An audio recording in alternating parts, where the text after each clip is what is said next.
This is a content warning. Today's episode of Notable New England does have some mentions of death and content that might be a bit scary for young ears or those sensitive to subjects involving death, causes of death, or paranormal activity. Listener discretion is advised.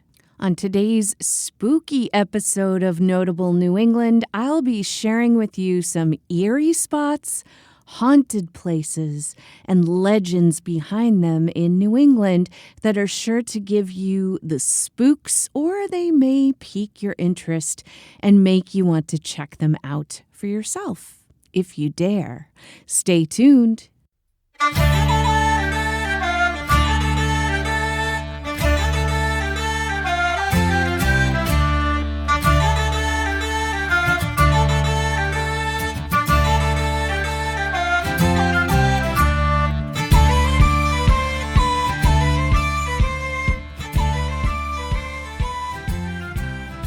Hello, lovely listeners, and welcome to Notable New England. If you are new here, my name is Gretchen B., and I am a lifelong New Englander who loves our special region of the country. Thank you so much for tuning in. Halloween is coming up this week, and it's on a Friday, no less. How cool for the kids out there, and of course people like me who just love Halloween. Friday Halloweens are so much fun. For today's episode, I thought I'd tell you about some haunted places, eerie places in New England, and we certainly are a region rich with spooky history. Perhaps there will be a new haunt you want to check out and see if you experience some ghostly sightings and sounds. But before we get into that, let's kick the show off with some Wicked Light Bites, community stories and happenings from each New England state.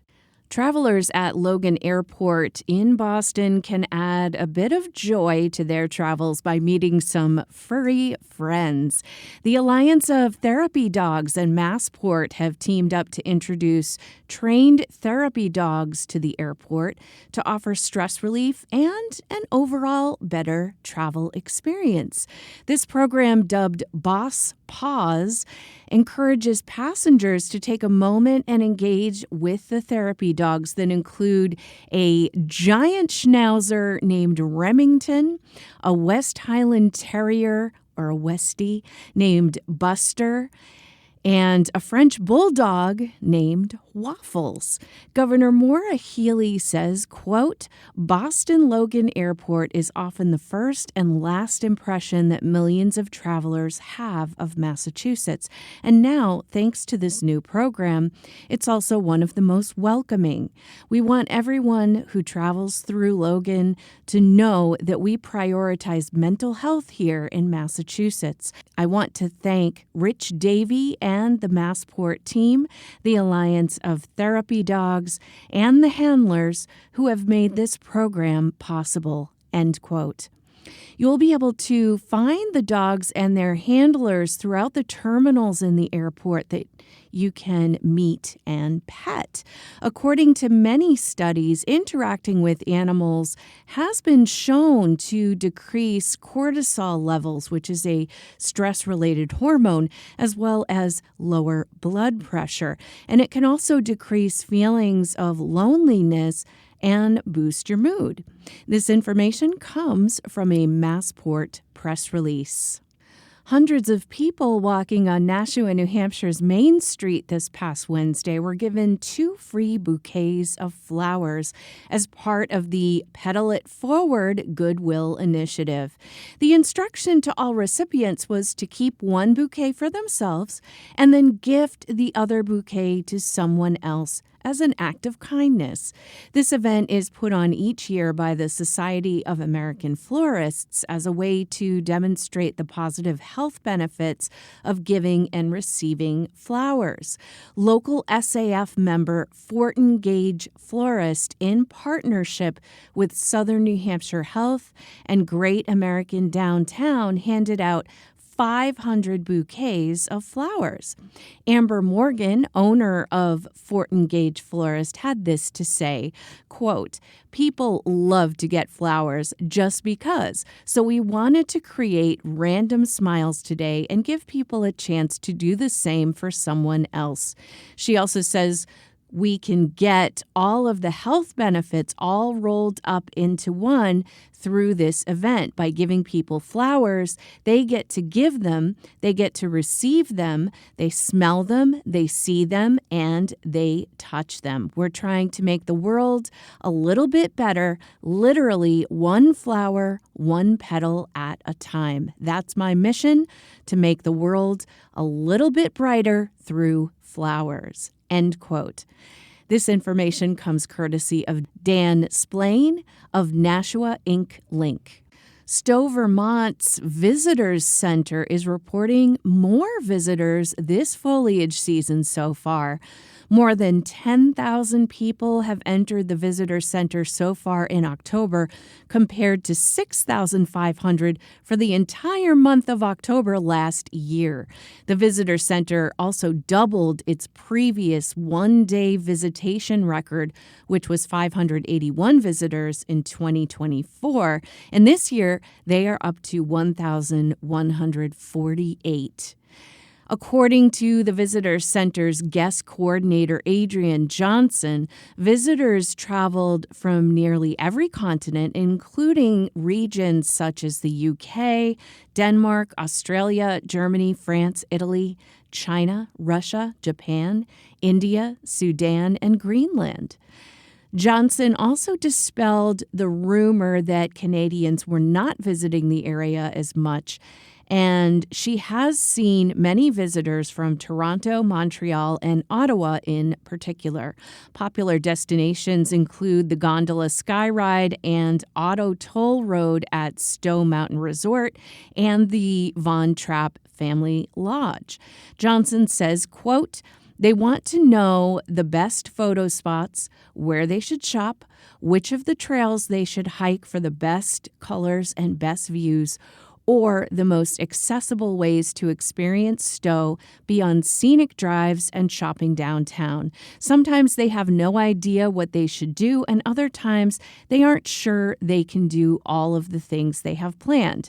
Sometimes guests will come back to tell us how much they enjoyed their time in Stowe, which stands as a testament to how everyone does such a great job welcoming visitors." End quote. This information comes from Patrick Billow at the Stowe Reporter. A local Maine coffee shop recently announced the winners of its Rebel Blend Fund grant, which goes toward progressive arts and social change projects. Coffee by Design in Portland, Maine gives a grant of $10,000 that is split amongst 4 winners. The 4 winners this year include a group called Dyke March Maine that is most active the night before Pride Day in Portland each year. Art Van, which delivers art therapy to undersourced communities. There was also a program that provides musical access to kids who otherwise don't have access to musical education and experience that got a grant, as well as a program that helps immigrants team up with experts in applied arts like sewing and woodworking.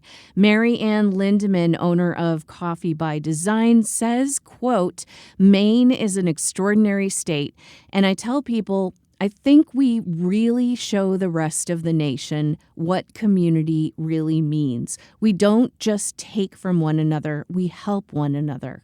End quote. This information comes from the staff at WGME 13. The Village of Children and Families in Hartford, Connecticut recently hosted a trunk or treat event. Families participated and walked away not only with candy, but also warm winter clothing. The village provides support services such as behavioral health, early childhood and youth development, substance use treatment for children, adults, and families, in the greater Hartford area. Local businesses and community members donated about 600 coats, hats, and gloves that were distributed for free.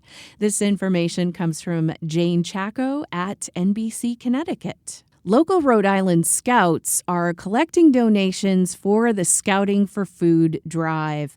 On October 25th, the Scouts delivered yellow door hangers to homes across Rhode Island and southeastern Massachusetts. Next weekend, which is the first weekend in November, they'll return and pick up donations of boxed and canned foods. If you receive a door hanger and wish to participate, you are asked to place canned and boxed goods in a bag, attach it to the door hanger, and place it outside your front door or wherever the hanger was left. And you should do this by Saturday, November 1st by 9 in the morning. If you do participate, they do ask that you please try to include healthy foods such as canned tuna, peanut butter, soups, cereal, and canned vegetables. They do not accept glass or perishable items. They can only take canned and boxed goods. This information comes from Sean Town at WPRI 12.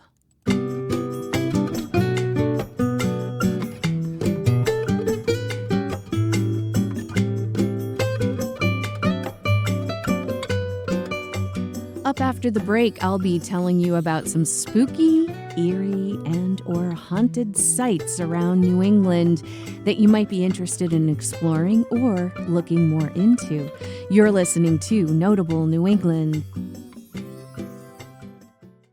Visit the Notable New England website for all episodes of the podcast, ways you can support Notable New England, and links to all of our social media. It's your one-stop shop for all things Notable New England. You can find us at notablene.podbean.com. That's notablene.podbean.com. I'm so grateful to everyone who's been tuning into Notable New England. This podcast was born from a love of our region, its people, stories, and the sense of community that makes New England so special. My hope is that each episode gives you a little space to breathe, learn something new, and feel more connected to this special place of the country. When I started this podcast, I wanted it to be a place where we could all tune out the noise for a bit, discover something fascinating about our corner of the country, and maybe even feel inspired to get out there, explore, meet your neighbors, and celebrate what makes New England unique. If Notable New England has brought you joy, education, or comfort, I'd be so grateful if you could take a moment to leave a 5-star review on your podcast app or tell a friend about the show. Those small gestures make a big difference. They do help others find the show and join our growing community. And if you'd like to go a step further, you can support the podcast at patreon.com/Notable New England. That's patreon.com/Notable New England. Even $2 a month helps keep things running and comes with some fun perks like early ad-free listening and Notable New England merch. If you prefer a one-time gift, you can do that at buymeacoffee.com/Notable New England. That's buymeacoffee.com/Notable New England. And I'll give you a personal shout out on the show as a thank you. Every review, every share, every bit of support really does mean the world to me. And I thank you so much for listening to the podcast, for spreading the word, and for helping to keep this podcast alive.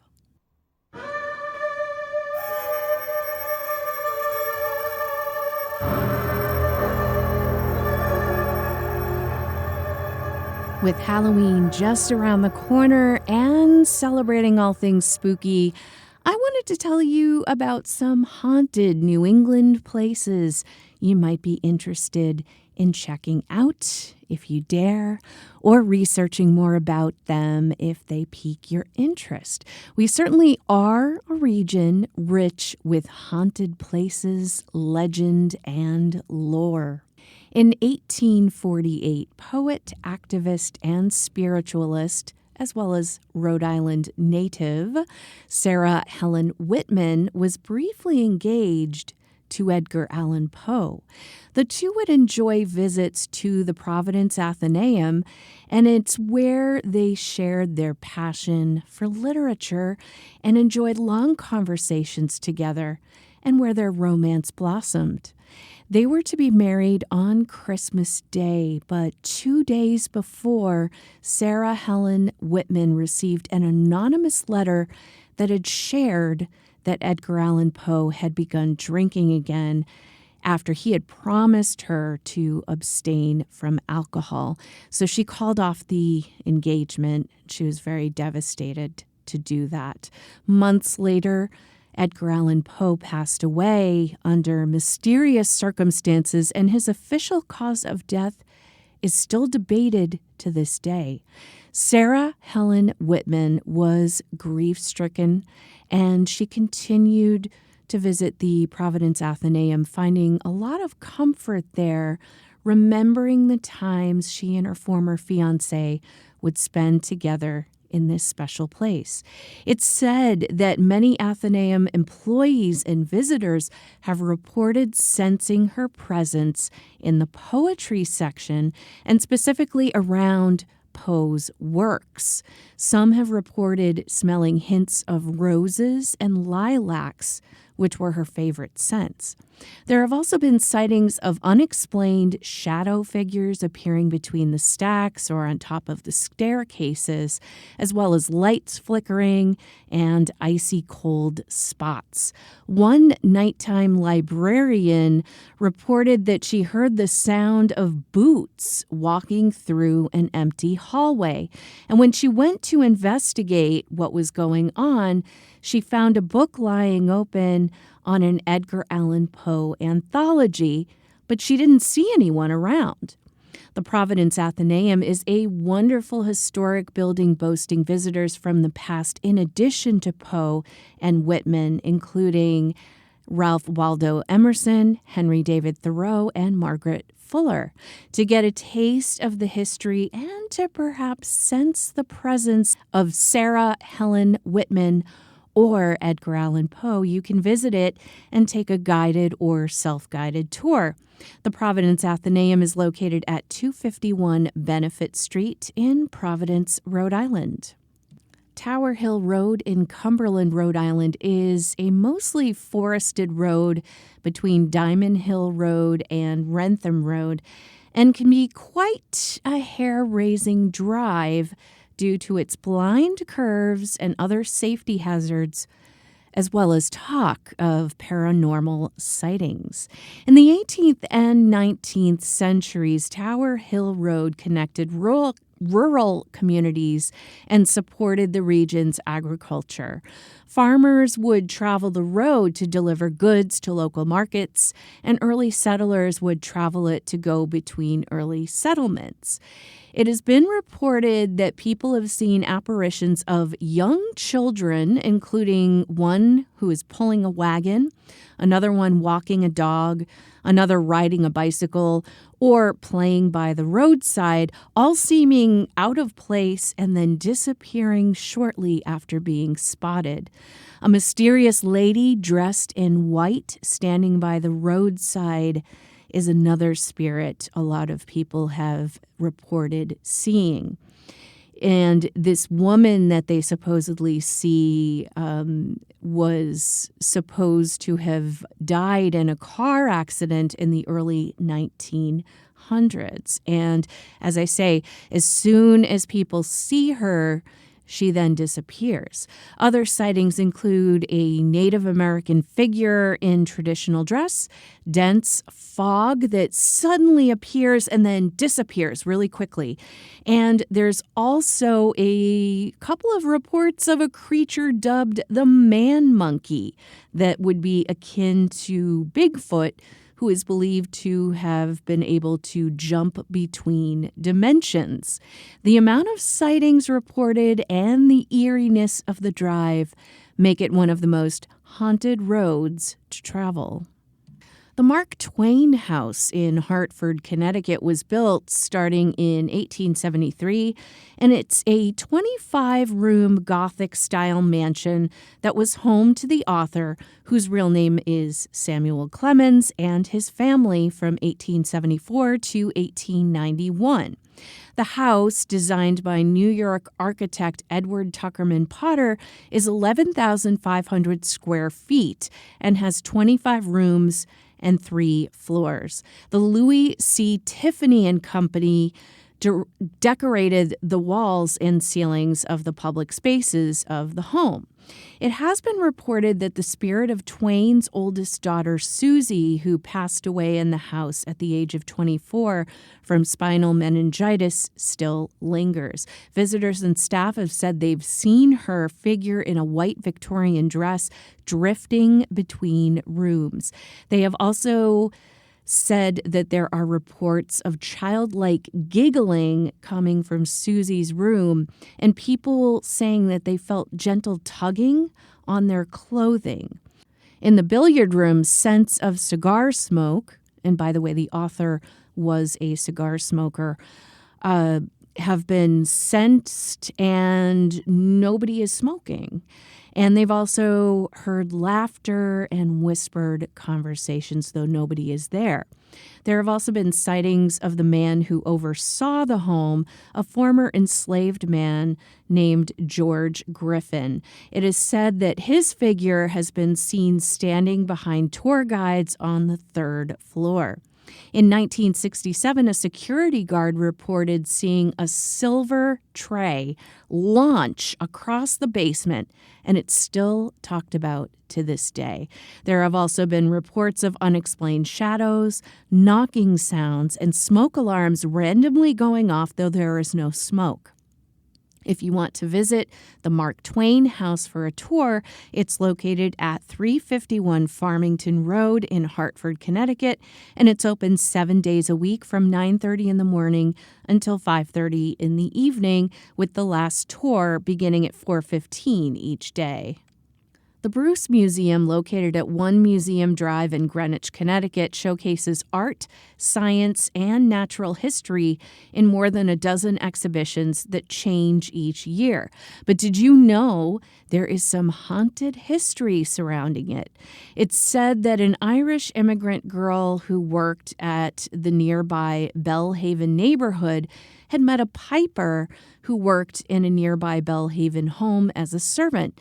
They met and fell in love, and the piper would serenade her with his flute on the grounds of the Bruce Mansion, which later became the Bruce Museum. Well, one day, the piper mysteriously disappeared. The girl was heartbroken and returned to Ireland, and sadly later died of tuberculosis.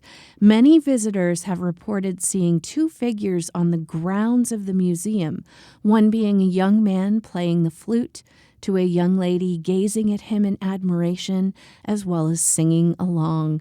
There have also been reports of an evil spirit's voice calling out to the 2 to come into the mansion and to play the flute and sing. The 2 would not enter the building, believing that they would never come out and then would disappear. The Equinox Hotel in Manchester, Vermont, is said to be haunted by the ghost of Mary Todd Lincoln, the wife of former President Abraham Lincoln. The hotel, which has been around since 1769, had hosted U.S. presidents including Ulysses S. Grant, Theodore Roosevelt, William Howard Taft, Benjamin Harrison, and others. Mary Todd Lincoln first visited the hotel in 1864, and she had made plans to return with her husband the next year. But sadly, he was assassinated before their trip. Guests and staff have reported seeing her roaming the halls, sometimes with a small child in tow.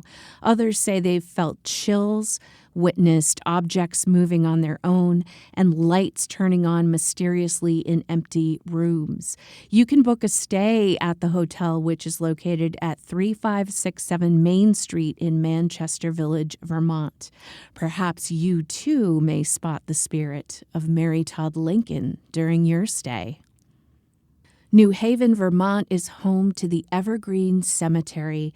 One burial site in particular gets quite a bit of attention, and that is the burial vault of Dr. Timothy Clark Smith.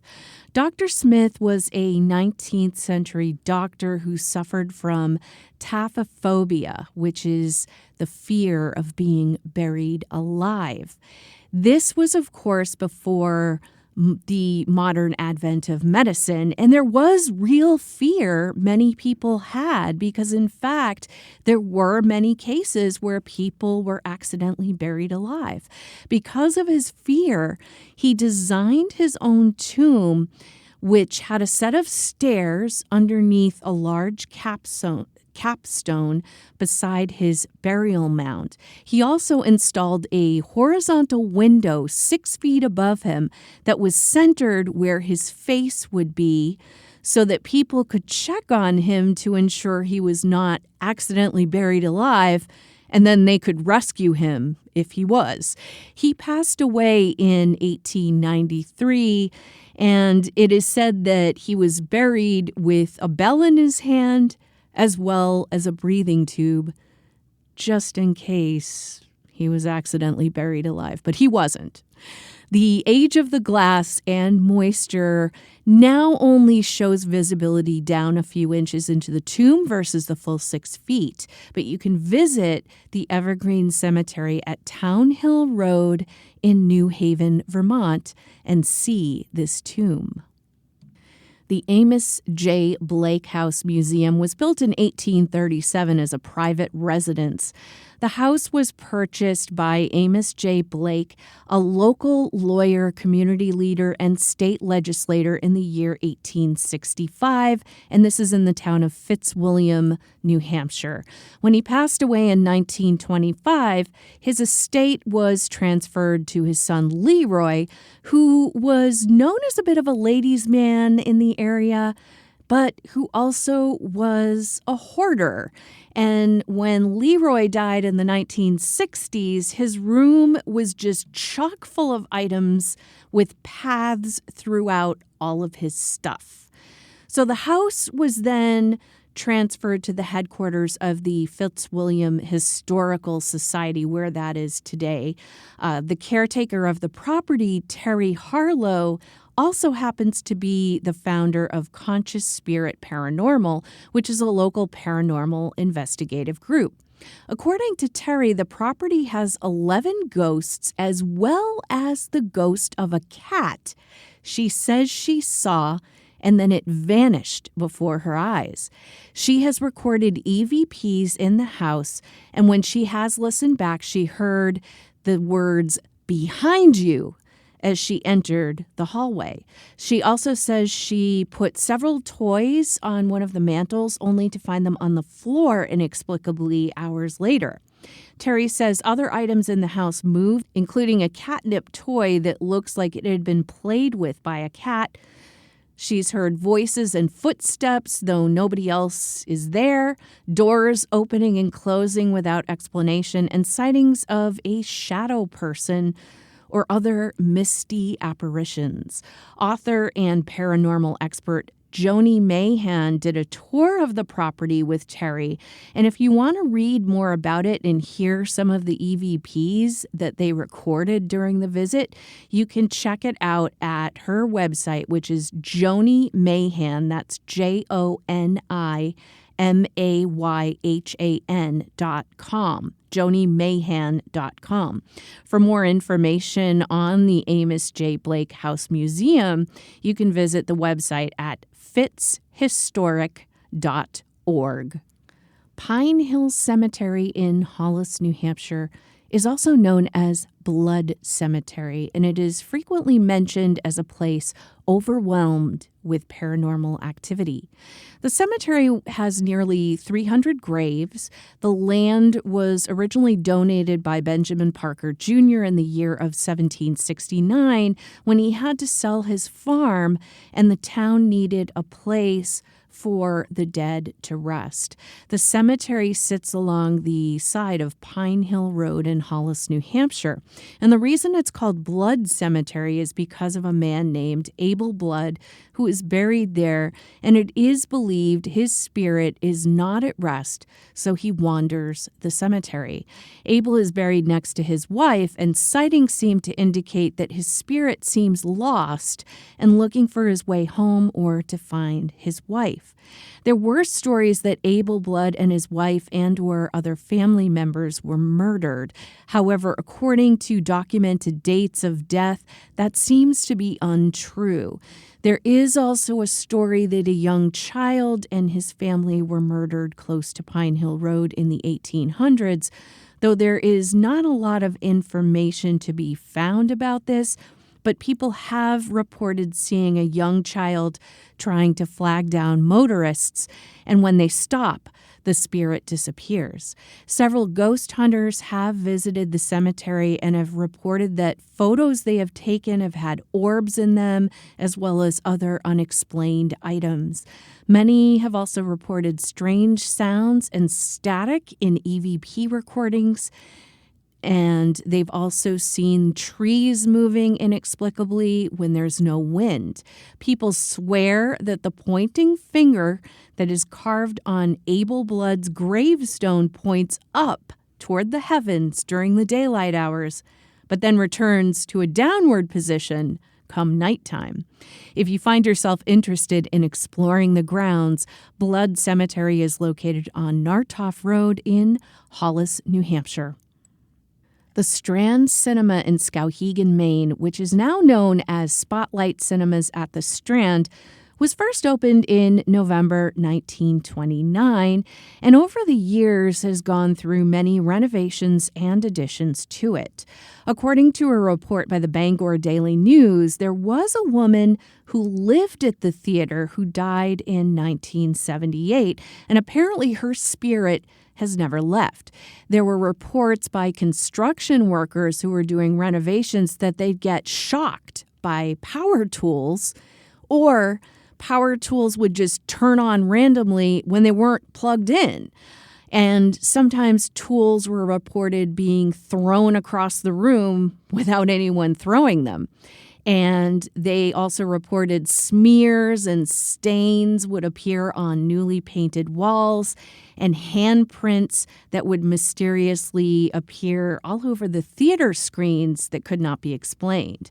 Many employees have reported seeing a woman appear and then disappear. Another sighting by people has been that there's a man chewing gum while sitting alone in the theater and then leaving a few minutes into the show. One woman stated that when she worked at the theater, she went to the basement to get some ice and was overwhelmed by a spirit that left her frozen on the steps for a bit before she was able to move again. The theater was featured on the Travel Channel's Most Terrifying Places in America, Devil's Playground. You can still see movies there, and the address is 19 Court Street in Skowhegan, Maine. Maiden's Cliff is a lookout spot on Mount Maguntacook in Camden Hills State Park. Now, when you go there to the spot, there is a white marker that reads, quote, Eleanora French, on May 7th, 1864, this 12-year-old farmer's daughter fell to her death from this cliff. According to legend, she was here as a member of a Maying party and fell trying to catch her wind-blown hat. This cross was erected in her memory. The Lincolnville Historical Society records state the following, quote, on May 7, 1864, 12-year-old Eleanora French, daughter of Deborah and Zadok French of Lincolnville Beach, went Maying, or searching after mayflowers for May Day with her older sister, their teacher, and a young male friend. While no one can say for sure, it is believed that as the small party were exploring, a gust of wind stole the little 12-year-old girl's hat, and she gave chase, but then she tumbled over the cliff's edge, and in her attempt to catch it, she fell to her death. No one even realized she had gone until they heard her screams. Sadly, Eleonora did not survive the fall, and a cross was erected at the site to honor her short life. Visitors to the area report feelings of overwhelming sadness and grief that come over them, as well as seeing a hat blowing in the wind and a little girl chasing it and then plummeting off the cliff. They've also reported hearing screams as the spirit plummets off the cliff. The Maiden's Cliff Trail is a moderate 1-mile out-and-back hike, and it's described as steep and rocky, so visitors are encouraged to take caution on the ledge and rock areas. The Maiden Cliffs parking lot and trailhead are located off Turnpike Drive, Main Route 52 in Camden, Maine.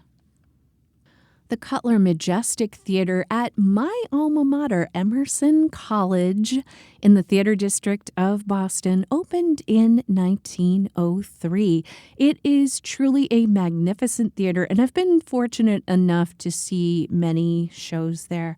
Over the years, countless actors have performed there, and the theater has featured operas, plays, and films.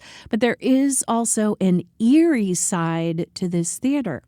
There have been numerous reports of spirits of former patrons and performers said to roam around. Sightings of a woman in Victorian dress have taken place on the balcony, as well as sounds of a child spirit having been heard giggling by the stage area. There's said to be sightings of a man believed to be a former stagehand watching rehearsals. Actors have said they felt invisible hands touching their shoulders before stepping on stage.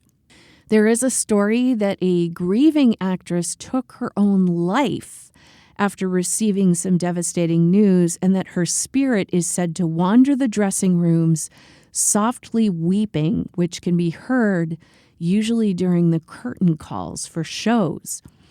It's said that the left balcony area is very active with paranormal activities, to the point that staff there really don't like to sit there alone for long periods. Backstage, there have been sightings of props moving around without anyone moving them, and whispered voices issuing warnings. There have been numerous paranormal investigations done at the theater, and some of the findings included EVPs capturing laughing and whispers in the balcony, a ghost figure caught on camera by some students who were on a tour of the theater, and this spirit was standing at the back of the stage watching them. There was also a figure adjusting the curtains, and when approached, the figure disappears. People have also reported temperature drops of over 20 degrees, especially in the balcony. There's even one legend that if you stand alone on the stage and whisper, "break a leg," 3 times, a ghostly stagehand appears briefly in the wings and disappears. The Cutler Majestic Theater is located at 219 Tremont Street in Boston, and they offer a variety of performances during the year. The theater has been featured on several local ghost hunting shows, including Haunted Boston and Ghosts of New England.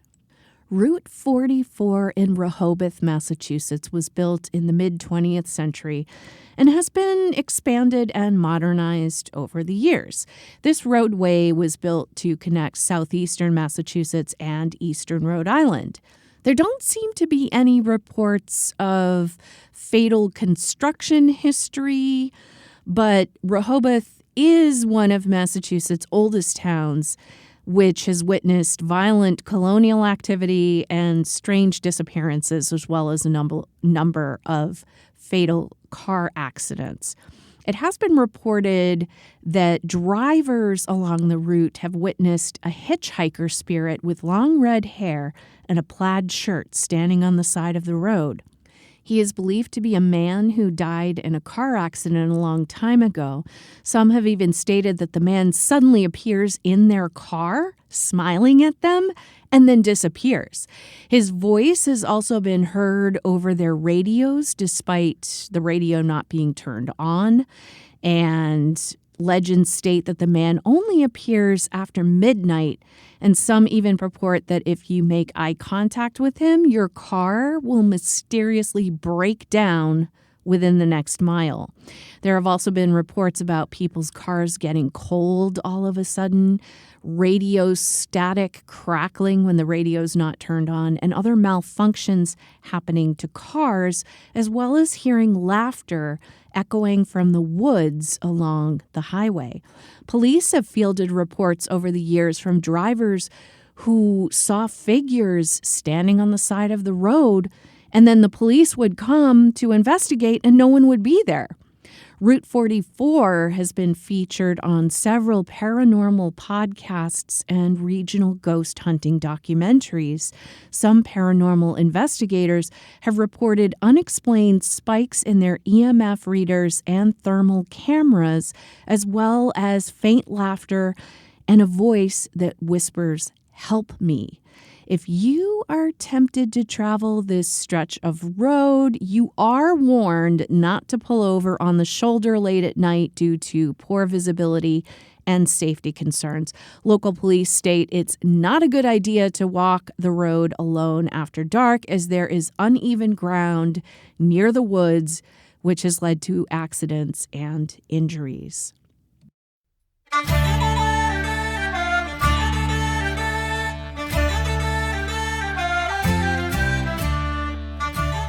I hope you found this look into some of the eerie and haunted places in New England interesting. Perhaps it got the ball rolling for you to learn more about them or explore the many other places in our region with strange histories, legends, and lore. And if you dare to explore them on your own, please be sure to check the show notes, as links, my research sources, and other information on things I have mentioned on the podcast can be found there for your convenience. I'll be back with a new episode of Notable New England on November 9th, and I hope that you will join me again.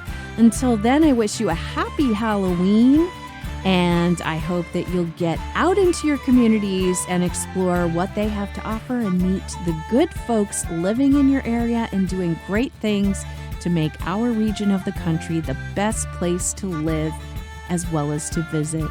I'll see you next time.